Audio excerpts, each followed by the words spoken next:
John Judge.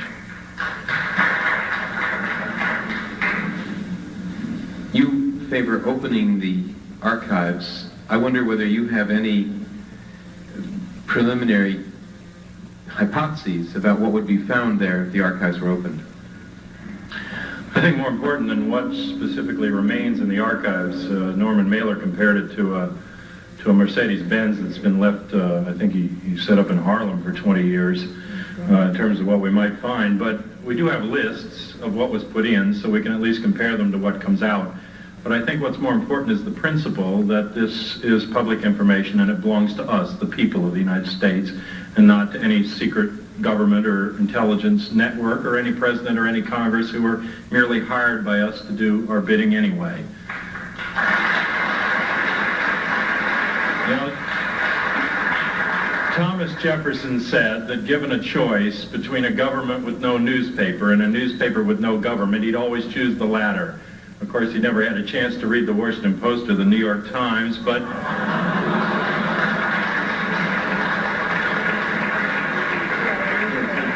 the principle he was getting at is that democracy doesn't work unless the people are educated. And he said that the final repository, the ultimate repository of all knowledge must rest in the people, and that there's no one else who's good enough or smart enough to invest that control in our truly democratic society.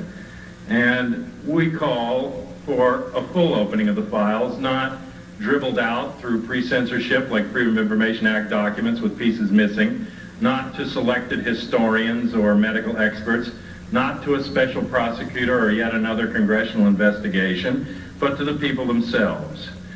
And much of this that we know about the Kennedy case and the evidence of conspiracy comes from the hard work of independent individual investigators whose names are not mentioned in large part in the film.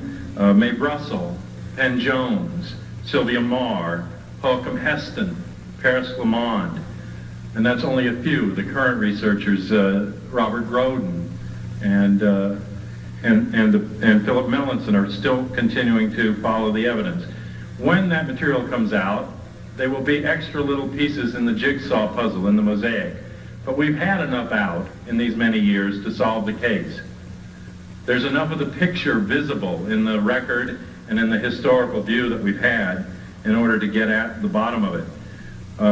So I don't see the files ultimately as holding so much of a smoking gun as merely telling us one more time what the government did or didn't find out about the case. I would like to support the film. I think that outside of the films done by Civil War buffs, who try to get every uniform and every rifle right, that Oliver Stone has done the most historically accurate work on the Kennedy assassination to date. The reason it struck a nerve is that this is the hidden secret in the American psyche since that day, November 22nd, 63. The American public has known, and in fact I would contend has been told over and over, that there was a conspiracy to kill the President of the United States, that the people who did it got away with it, and that we can't touch them. And I think that that's in large part why so few people vote nowadays. But Stone has gone into that darkness and shone a light and looked at things. And I think the conclusion of his film is right. I think from my own work, I read the 26 volumes of the Warren Commission. You know, Allen Dulles, when he was asked about releasing the evidence by Hale Boggs, said, go ahead and print it, nobody will read it anyway. And unfortunately, especially now in a post-literate generation, Stone's film is about the only thing that will reach youth. There are a few of us who read still, but as you well know, the FBI is trying to get our name from the library.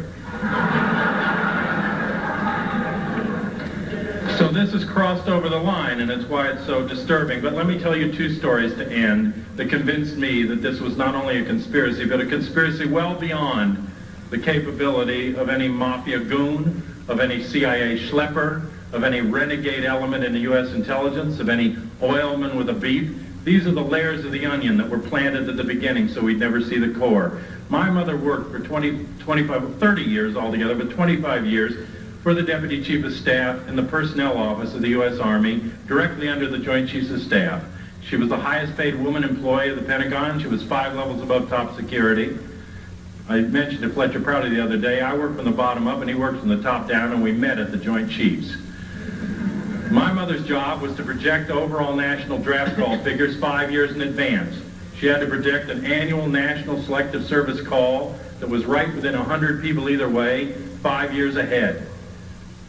She knew from those projections and from the information she got that they were withdrawing from Vietnam. And if you want to get hold of the papers that prove Prouty's point, I just got this today at the government printing office, Foreign Relations of the United States, 61 to 63. The State Department papers are released in Volume 4 of the Vietnam series. This is August to December 1963, and the security memoranda are in there to talk about Kennedy's plan. It's been backed up by Arthur Schlesinger, and more recently, yesterday I believe, or the day before in the New York Times, by Roger Hilsman. He was pulling out. My mother knew that because she had to project those kind of figures. I asked her after she retired, when did they tell you they would escalate in Vietnam? Because she had to be among the first to know. She said late November of '63. I said the last week in November. She said yes, the Monday following the assassination. I said, was this a few more advisors, a change in policy? She said, I couldn't believe the figures. I took them back to the Joint Chiefs in what must have been the first protest by the civilian community of the war in Vietnam and said, these can't be right. And they said, you'll use them. They told her November 25, 1963, that the war in Vietnam would last for 10 years and that 57,000 Americans would die, and to figure that in. I also talked to SAC bomber pilots, Strategic Air Command bomber pilots, who have the responsibility of nuclear and emergency response, who are in the air on regular shifts 24 hours a day. These were in the air over Wright-Patterson Air Force Base when they heard the news that Kennedy had been shot. They ran to open lockers that contain a cryptographed code book that allows them to tell whether the president is calling them and to take orders that go all the way out to fail-safe and nuclear war. There was not a pilot in the air that hour, over Wright-Pat anyway, and I would contend this is the case everywhere else, no reason to isolate it, that had a code book in that locker. We know from Pierre Salinger's book that there was no code book aboard Air Force Two, bringing the entire cabinet back from important meetings that changed the course in Vietnam in the next few days. They were in the air and had no way to communicate with the White House or the president. There's nobody that can touch those books besides the Joint Chiefs of Staff and the highest levels of defense intelligence. And at every level of my work, the Office of Navy Intelligence is who rears its head on the mechanic level, the Defense Industrial Security Command.